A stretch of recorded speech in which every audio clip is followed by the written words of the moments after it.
wassalamu ala Rasulillah wa ala alihi wa sahbihi wa mawala amma ba'du.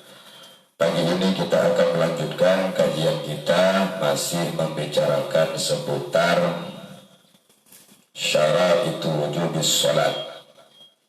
Ya, pengulangan kembali agar nyambung kajiannya. Di antara salah satu syarat-syarat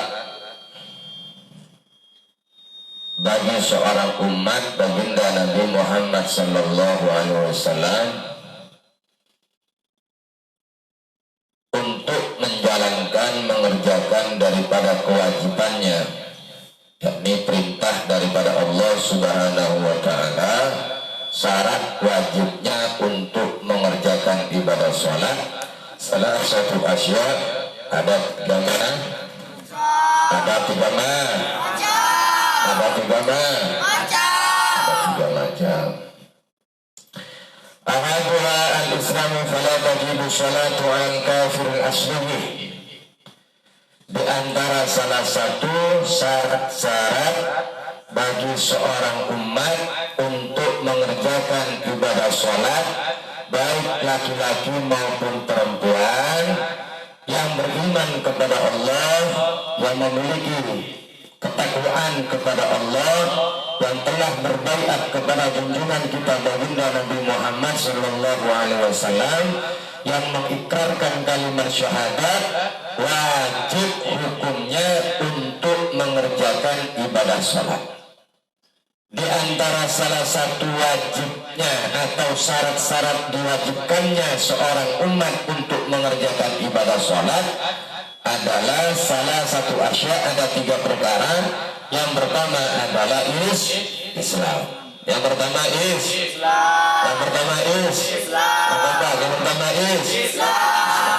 Kalau sudah kita menganut agama Islam, saya ulang, kalau kita sudah menganut agama Islam, di dalam hati kita yakin kepada Allah, percaya kepada Allah, tasdiqun bil qalbi wa iqrarun bil lisan wa amalun bil arkan, konsekuensinya sebagai orang yang merupakan bagian umat baginda Nabi Muhammad, baik laki-laki maupun perempuannya, wajib hukumnya untuk mengerjakan ibadah sholat.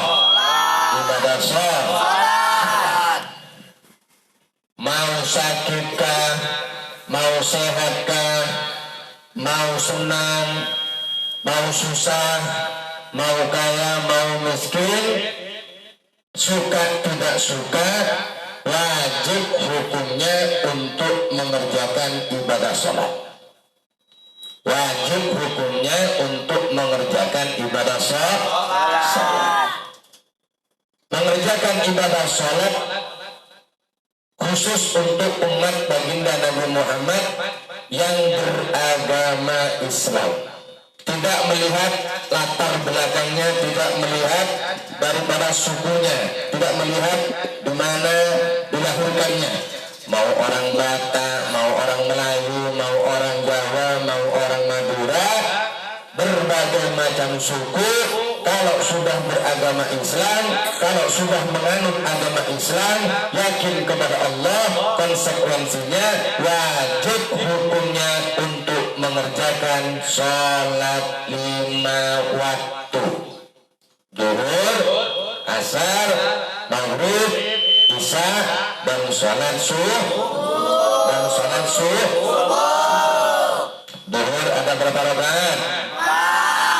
Asar ada berapa rakaat? Maghrib ada berapa rakaat? Sholat isya ada berapa rakaat? Sholat subuh ada berapa rakaat? Wajib untuk kita sebagai umat baginda Nabi Muhammad, khususnya kita sebagai seorang pelajar, sebagai orang yang merupakan mengasah, menimba daripada ilmu agama yang ada di PBA, Pondok Pesantren Agra, wajib hukumnya untuk mengerjakan dan melaksanakan ibadah sholat. Jadi jangan main-main kalau dalam urusan sholat. Ustaz, saya tidak sholat. Kenapa tidak sholat? Saya lagi sakit gigi, Ustaz. Ada tak yang sakit gigi meninggalkan sholat? Ada tak? Kenapa tak sholat, nak? Soal sakit kepala, Ustaz. Ada tak yang kira-kira sakit kepala kemudian meninggalkan sholat? Ada tak yang meninggalkan sholat? Nah, kenapa kamu tidak sholat? Sakit perut, Ustaz. Mah. Lagi mah. Ada tak yang kira-kira sakit perut kemudian meninggalkan sholat? Ada tak?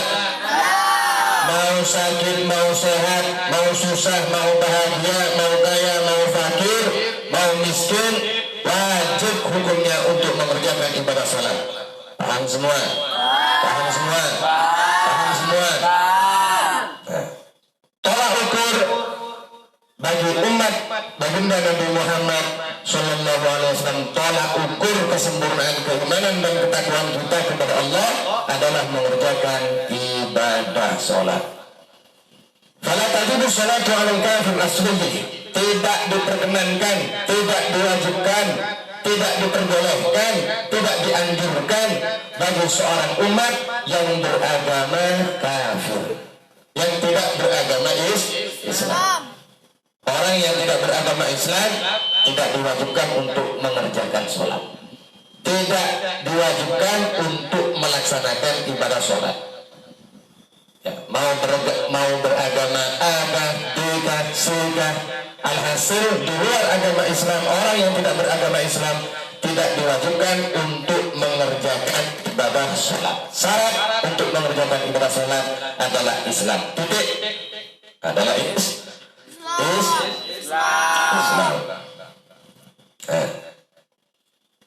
Wala yajibu alaihi tabi'uha. Dan kemudian orang yang kafir ini, orang yang tidak beragama Islam, mau dia agamanya Kristen, mau dia agama Katolik, mau dia beragama Buddha, mau dia beragama Hindu, mau dia beragama Konghucu, mau dia beragama agama yang lain, tidak diperkenankan, tidak diwajibkan, tidak dianjurkan untuk mengerjakan ibadah sholat, duhur, asar, maghrib, isya. Kemudian orang yang tidak beragama Islam tersebut, yang beragama di luar agama Islam, kemudian masuk ke Islam, artinya dia beralih ke agama yang lain, yakni berbaiat untuk menganut agama Islam. Di dalam kitab Bajuri atau kitab Fathul Bari, wala yajibu alaihi qada'uha, tidak dianjurkan, tidak diwajibkan untuk mengqadha atau mengganti sholat-sholat yang ditinggalkannya selama dia masih beragama di luar agama Islam. Jadi misalnya usia 1 tahun, usia 30 tahun lah, ada seorang laki-laki berusia 30 tahun, kemudian ketika usianya 30 tahun masuk ke agama Islam. Selama 30 tahun yang statusnya tidak beragama Islam, kemudian masuk ke agama Islam, statusnya berubah menjadi mu'alaf, menjadi mu'al. Maka status orang mu'alaf, status orang daripada orang mu'alaf tersebut, baik laki-laki maupun perempuannya, kalau sudah statusnya mu'alaf, tidak diwajibkan untuk mengqadha salat yang tidak dilaksanakan ketika dia masa-masa beragama di luar agama Islam. Paham semua? Paham semua? Paham semua? Wa ammal murtadu fatajibu alaihi salatu wa qada'uha. Tetapi sebaliknya, kalau orang tersebut murtad, murtad artinya orang sudah tidak dianggap Islam lagi, sudah tidak dianggap orang ini beriman lagi kepada Allah, sudah tidak dianggap orang ini suci daripada keagama Islamnya. Orang ini sudah masuk Islam, yakin kepada Allah, kemudian dia murtad karena salah satu statement yang berakibat, yang menjadikan sebab dia keluar ke agama Islam. Dia murtad. Contoh, ditanya seorang laki-laki ini, misalnya contoh nih, contoh, ada seorang laki-laki bernama Baim, ada seorang laki-laki bernama Baim. Kemudian Mbak Imin mengatakan kepada kawan-kawannya, satu seperjuangan, anak-anak, teman-teman, bulan itu sebenarnya yang menciptakan bukan Allah loh. Misalnya yang menciptakan itu saya. Itu yang menciptakan saya. Gunung itu yang menciptakan bukan Allah, Bapak. Misalnya. Atau saya berstatement atau mengucapkan suatu kalimat-kalimat yang sekiranya menjadi sebab kita keluar daripada agama Islam. Murtad.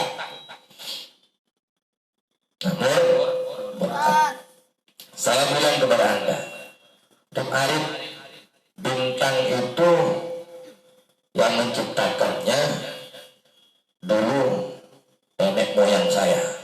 Misalnya seperti itu. Dia bukan Allah yang menciptakannya. Ada statement seperti itu. Dia Islam, tetapi dia sudah murtad. Ini contoh kecil aja. Contoh kecil aja. Kemudian orang tersebut murtad, keluar daripada agama Islam. Kemudian dia dikasih tahu oleh seorang yang paham tentang persoalan agama. Keesokan harinya dia dikasih tahu, misalnya Pak Im, kamu kemarin hari Senin bilang kayak gini ya, kamu murtad, tidak boleh kamu bicara seperti itu misalnya. Tidak boleh ya Pak. Iya, Pak Im tahu kalau ini adalah orang pandai, orang mengerti, orang paham tentang urusan agama. Dikasih tahu, Pak Im, sam'an wa ta'at. Dia patuh, dia mendengarkan, dia taat. Kemudian membaca syahadat. Selesai membaca syahadat, selang kemudian maka adanya Baim sudah beragama Islam kembali. Terus bagaimana konsekuensinya ketika Baim ini melontarkan suatu kalimat di mana kalimatnya ini bisa menjadi sebab Baim ini menjadi murtad? Kalau dia berstatement hari Senin, misalnya sekarang adalah hari Jumat, Senin, Selasa, Rabu, Kamis, 4 hari dia murtad. Maka selama 4 hari 4 malam, 1 hari 1 malam itu adalah 5 waktu, berarti dia diwajibkan untuk mengqadha daripada salatnya. Dia mengerjakan salat Ustaz, tapi statusnya murtad, salatnya tidak sah, maka wajib untuk mengulang kembali dengan cara mengqadha.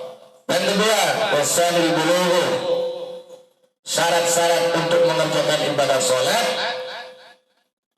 baik laki-laki maupun perempuan adalah baligh. Ya. Fala tajibu ala sujudin, tidak diwajibkan, tidak dianjurkan untuk laki-laki dan perempuan yang masih anak-anak, yang masih belum masuk kata baligh. Contoh, usianya anak ini usia 2 tahun, 3 tahun, 4 tahun, 5 tahun, 6 tahun. Anak saya usianya 4 tahun. Usianya anak saya yang perempuan 2 tahun. Usianya anak saya yang laki-laki 6 tahun. Tidak diwajibkan atas anak saya untuk mengerjakan ibadah sholat. Masuk ke usia 7 tahun anak saya, bagi seorang bapak dan ibu dianjurkan untuk mengarahkan, membimbing, mendidik daripada anak untuk mengerjakan ibadah sholat. Tapi hukumnya tidak wajib bagi seorang anak mengerjakan ibadah sholat, tetapi bagi orang tua diwajibkan untuk mengajarkan, mengarahkan daripada kedua anaknya untuk mengerjakan ibadah sholat. Dilatih, dibimbing agar terbiasa. Paham semua? Al-bulugh adalah orang yang baligh, yakni orang yang dewasa. Orang yang dewasa. Kemudian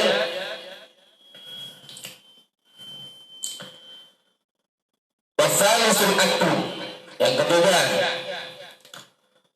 diwajibkannya bagi seorang laki-laki dan seorang perempuan untuk mengerjakan ibadah sholat adalah orang yang akal.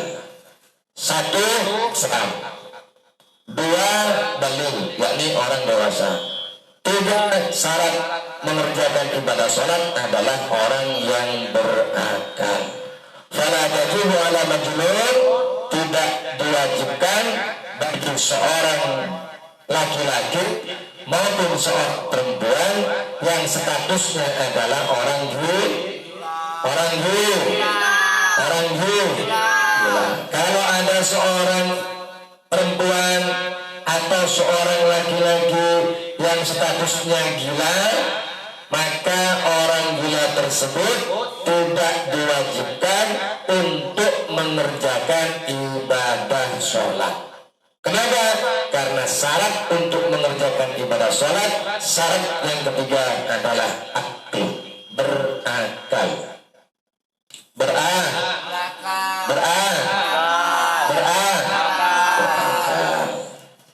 Paham semua? Nah. Baik sholat duhurnya, asar, maghrib, isya, dan subuh. Nah, berbicara mengenai tentang sholat fardu.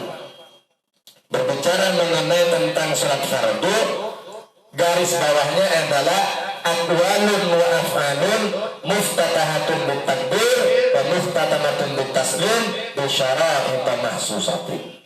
Ya, perlu diingat bahwa ketika kita sudah beragama Islam, iman kepada Allah, yakin kepada Allah, ya, kemudian kita masuk daripada syarat kedua, yaitu adalah balik, kemudian kita juga berakal, maka kita sebagai orang yang beragama Islam, sebagai orang yang balik, yang masuk kategori berakal, maka kita wajib untuk mengerjakan ibadah sholat. Tetapi kalau kita mengerjakan sholat, konsekuensinya harus tahu bahwa di dalam sholat itu aqwalun wa af'alun muftatahatun bitakbir wa muftatamatun bitaslim bisyara'in mahsusatin. Ada dua hal yang perlu difahami. Ya, ini sering kali saya sampaikan. Yang pertama adalah aqwal, ucapan. Yang kedua adalah af'al, yaitu bekerja. Ada membaca surat Al-Fatihah, ada bacaan sholawat, ini aqwal. Kemudian af'al, ada ruku, ada sujud, ada tumakninah, ada julus, ada i'tidal, itu merupakan af'al. Kedua-duanya ini perlu diperhatikan. Jangan sampai kita mengerjakan sholat, mengucapkan sesuatu ucapan yang bisa menjadi sebab batalnya ibadah sholat, atau sebaliknya wa'af'alun, mengerjakan suatu pekerjaan, jangan sampai pekerjaan-pekerjaan yang kita kerjakan bisa menjadi sebab batalnya ibadah sholat. Kalau menjalankan ibadah sholat i'tidal berkaitan dengan pekerjaan yang merupakan i'tidal, kerjakan i'tidal dengan bagus, kerjakan i'tidal dengan sempurna, kerjakan i'tidal dengan baik, jangan sampai main-main. Kalau kita melakukan dan melaksanakan suatu pekerjaan ruku, kerjakan ruku yang betul, kerjakan ruku yang benar, jangan sampai kita mengerjakan ruku tidak benar. Ada tak seorang santri mengerjakan ruku yang tidak benar?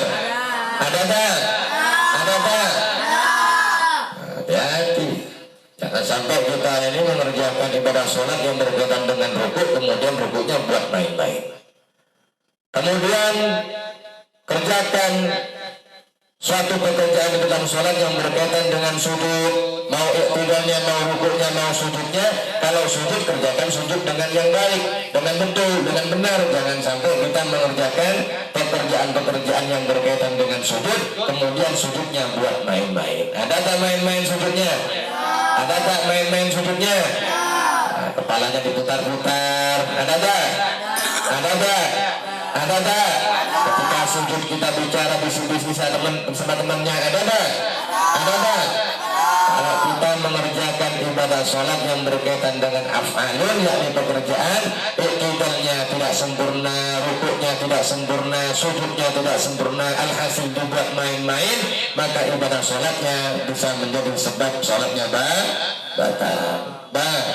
batal. Bisyara intama susatin bahwasanya salat itu yang kita kerjakan dibuka dengan kalimat takbir Allahu Akbar, ditutup dengan kalimat taslim Assalamualaikum warahmatullahi. Bisyara intama susatin. Ada syarat-syarat yang ditentukan. Ada syarat-syarat yang ditentukan. Ada syarat-syarat yang ditentukan. Paham? Paham semua? Paham semua? Ada syarat-syarat yang perlu diperhatikan. Apa syarat-syarat yang perlu diperhatikan? Banyak. Orang yang mengerjakan sholat 5 waktu harus bersih, sekaligus harus suci dari perkara-perkara najis. Ini sudah saya jelaskan di saya kemarin. Di luar daripada sholat fardu ada pula sholat sunnah. Wassalawatul masnunat khamsun al-aidani. Ada sholat sunnah yang juga dianjurkan untuk kita mengerjakannya sebagaimana yang telah diinstruksikan oleh junjungan kita baginda Nabi Muhammad sallallahu alaihi wasallam. Adapun sholat sunnah yang berkaitan dengan sholat fardu, ada pula sholat sunnah yang tidak berkaitan dengan sholat fardu. Saya ulang kembali. Wassalawatul masnunat, sholat sunnah, yakni tidak membicarakan tentang sholat fardu. Ada sholat fardu, ada sholat sunnah. Ya, ada sholat fardu, ada sholat sunnah. Kalau sholat fardu sudah kita ketahui namanya sholat duhur, asar, maghrib, isya, subuh. Di luar daripada sholat fardu ada namanya sholat sunnah. Ada 2 hal. Sholat sunnah itu banyak macamnya. Sholat sunnah ada berbagai macam sholat sunnah. Tetapi sholat sunnah di sini ada sholat sunnah yang tidak, saya ulang, ada sholat sunnah yang tidak berhubungan dengan sholat fardu.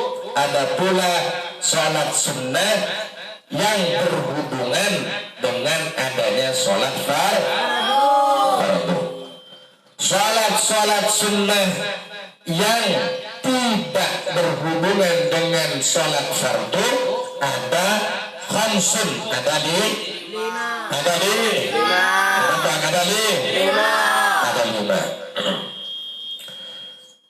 Yang pertama al-aidani, yang pertama adalah sholat aid. Berbicara mengenai tentang sholat aidani adalah sholatul aidil fitri wa aidil adha. Ada sholat aidil fitri, ada pula sholat aidil adha. Kemudian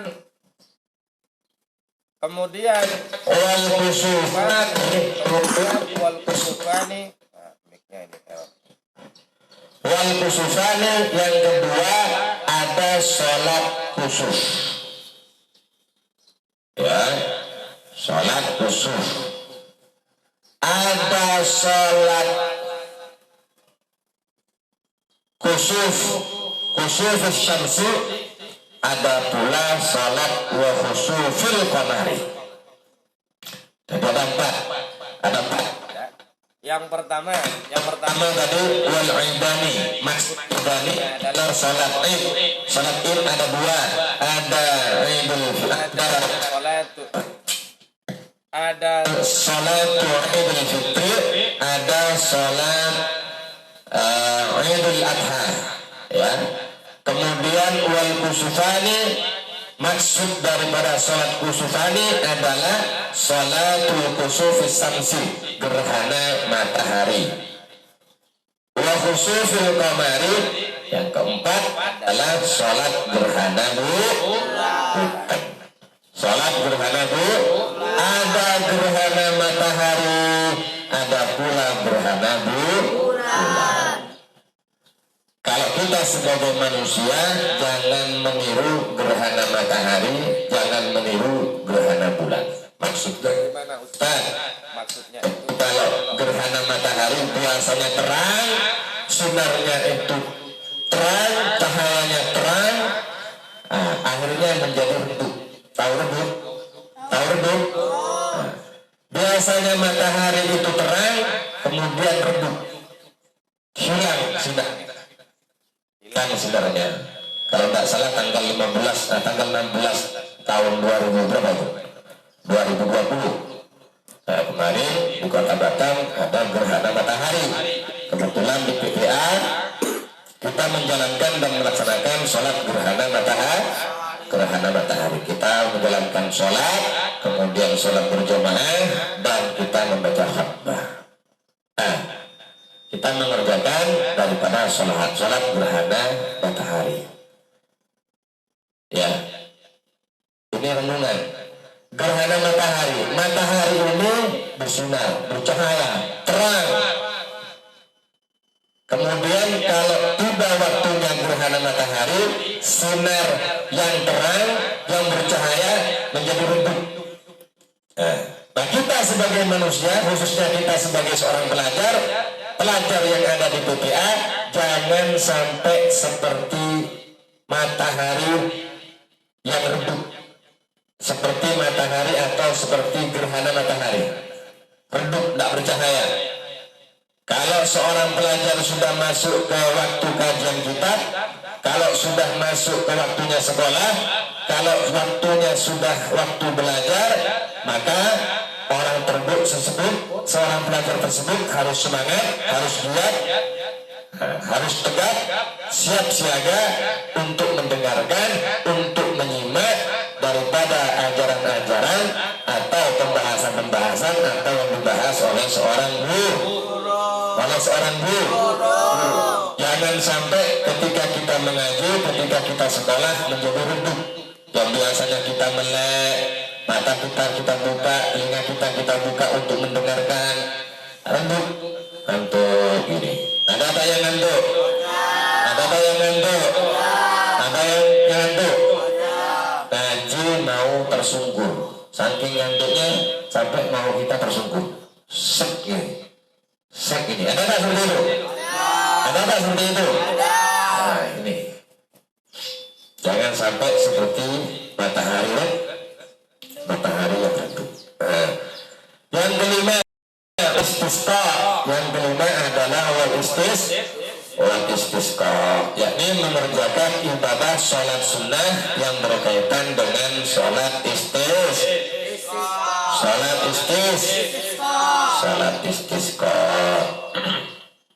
Tadi saya menyampaikan ada sholat sunnah yang berkaitan, ada sholat sunnah yang tidak, saya ulang, ada sholat sunnah yang tidak berkaitan dengan sholat fardu, yakni adalah sholat Id, Idul Fitri, dan Idul Adha.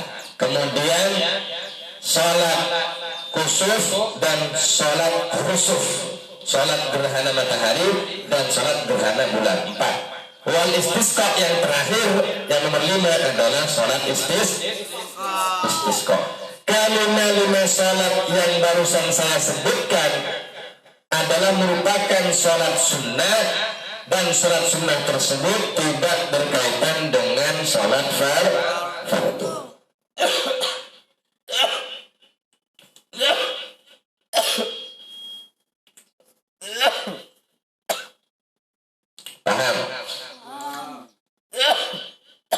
Paham? Kemudian ada sholat sunnah yang berkaitan dengan sholat fardu, yakni berhubungan dengan sholat fardu. Was sunanus tabi'atu lil fara'id wa yu'addaru anha aidan bi sunatur ratibah sab'ata raka'atan. Yakni mudahnya adalah sholat sunnah yang mengikuti pada sholat fardu itu ada 17 ada 17. Ada 17. Rakaat ada sab'ata asyara, ada 17 salat sunnah, yakni 17 rakaat, di mana salat sunnah ini adalah merupakan salat sunnah at-tabi'atul fara'id, salat sunnah yang mengikuti daripada salat fardu. Di antaranya ada salat qobliyah, ada salat ba'diyah. Nah, ini termasuk bagian daripada salat sunnah. Raka'atan al-fajr wa arba'un qabla dhuhri wa raka'atan ba'daha wa arba'un qabla al-'asr wa raka'atan ba'da al-maghrib wa salasun ba'da al-isya yu'tiru bil wahdar minhunna. Ada 2 rakaat sunnah sebelum melakukan salat subuh. Ya. Kemudian kita juga mengenal yang namanya salat duhur. 4 rakaat sebelum mengerjakan salat duhur. 4 rakaat sebelum kita mengerjakan salat duhur. Kemudian wa arba'un qabla al-'asr, 2 rakaat sehabis mengerjakan salat asar. Wa raka'atan ba'da al-maghribi, kemudian 2 rakaat sesudah kita mengerjakan salat maghrib.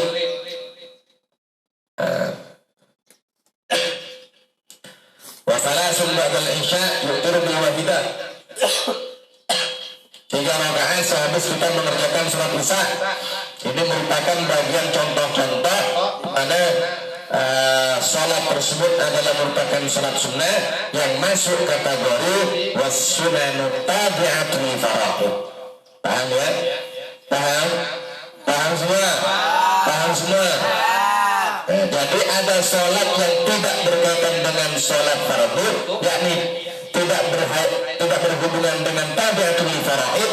Ada sholat sunnah yang berhubungan dengan tabi'atul faraid. Kalau kita bahas satu persatu waktunya tidak cukup, ya, waktunya tidak cukup. Kemudian mengenai tentang sholat masnunah, yakni sholat sunnah. Tadi saya membicarakan bahwasanya sholat sunnah yang tidak berhubungan dengan sholat fardu ada 5. Yang pertama adalah sholat Id, baik Idul Fitri, sholat Id ya, sholatul Idul Fitri. Yang kedua adalah sholat Idul Adha, ya, sholatul Idul Fitri wa Idul Adha. Kemudian sholat kusuf, sholat kusuf samsi wa khusufil qamar, salat gerhana bulan dan gerhana matahari. Kemudian salat istisqa. Penjelasannya sudah saya jelaskan. Kemudian bagaimana niat-niatnya Ustaz? Niat-niatnya gimana ini? Saya ingin tanya ke salah satu anak sebagai penutup. Kajian ini saya mau panggil salah satu anak, coba Afni. Ambil yang coba. Siapa ini? Siapa dulu?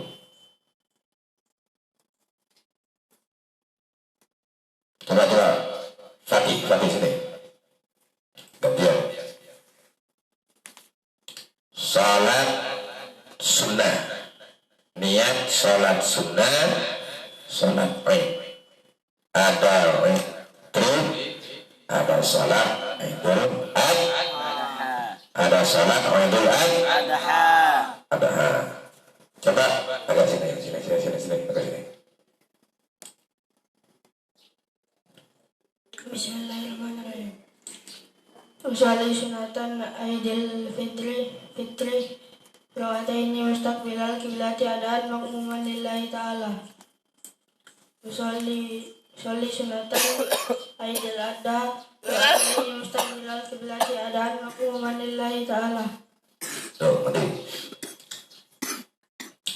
Ini masih belum praktek ya. Besok kita praktek ya. Sholat Id, Idul Fitri dan Idul Adha. Kita praktek besok. Ada takbir itu sebanyak 7 kali. Baca apa kita itu tidak tahu. Ya, kita harus praktek. Takutnya ada santri yang masih belum tahu. Kemudian ini sudah sudah agak siap. Terakhir, saya minta untuk Bilal, coba baca niatnya sholat sunnah istisqa. Dan apa itu sholat istisqa? Ini sudah saya jelaskan. Ingat tak kira-kira? Jangan takut sini, depan. Depan sini, depan. Niatnya sholat istisqa. Ya.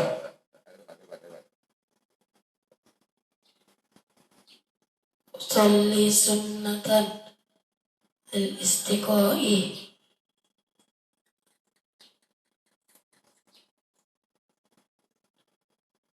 Rakataini mustaqbilal kiblati adaan ma'muman lillahi ta'ala. Apa itu sholat istisqa?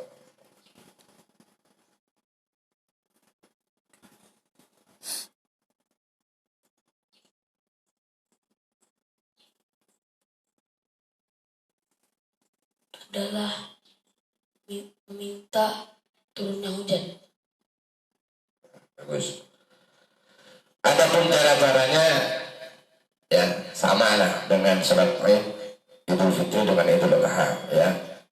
Rakaat pertama kita takbiratul ihram, takbir pertama kita melakukan takbir 7 kali. Kemudian takbir nomor 2, rakaat yang kedua, rakaat tsani kita kemudian melakukan takbir 5 kali ya. Rakaat pertama kita 7 kali, rakaat kedua kita 5 kali. Adapun membacanya adalah membaca subhanallah, ikutin subhanallah walhamdulillah wala ilaha illallah wallahu akbar. Paham ya? Paham? Selesai mengerjakan ibadah sholat istisqa, baru kita membaca khutbah ya, membaca khutbah bagi makmum mendengarkan isi khutbah ya.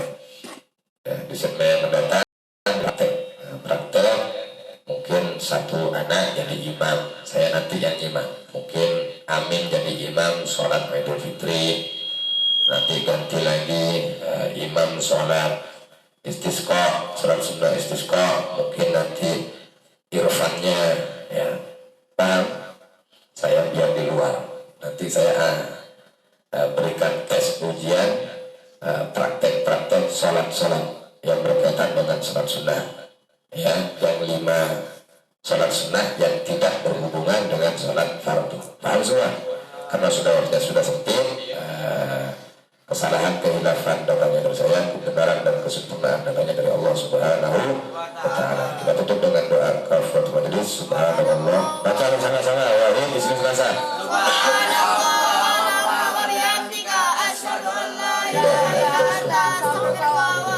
Assalamualaikum warahmatullahi wabarakatuh. Waalaikumsalam warahmatullahi wabarakatuh.